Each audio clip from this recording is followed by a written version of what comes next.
এইভাবে যদি কাজ চলমান থাকে আলহামদুলিল্লাহ খুব অল্প দিনের মধ্যেই বিশুট গোল চত্বরের আশেপাশে কাজ শেষ হবে। আপনারা দেখতে পাচ্ছেন যে আসলে কত দ্রুত গতিতে তারা কাজ করে যাচ্ছে এবং এখানে যে পানি নিষ্কাশনের ড্রেনের কাজটাও চলমান আছে।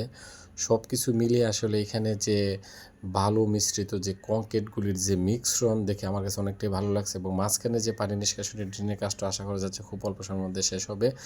তো এই কাজটি আসলে শেষ হওয়া মাত্রই সিসি ঢালাই করা হবে এই জায়গাতে। এই অংশটুকু মাঝখানের জায়গাটা বাকি আছে এবং যত দ্রুত সম্ভব তারা এই কাজটি করে যাচ্ছে এবং প্রতিনিয়ত তারা কাজ অব্যাহত রাখছে। আমার চোখের দেখা সবচেয়ে দ্রুতগতির কাজ হচ্ছে এই ব্রাউনবাড়িয়া বিশুট মোড়ের পূর্ব পাশে যে রাস্তার কাজ, সেই রাস্তার কাজ সিসি ঢালাই আর সিসি ঢালাইয়ের কাজটি অত্যন্ত দ্রুত গতিতে হচ্ছে।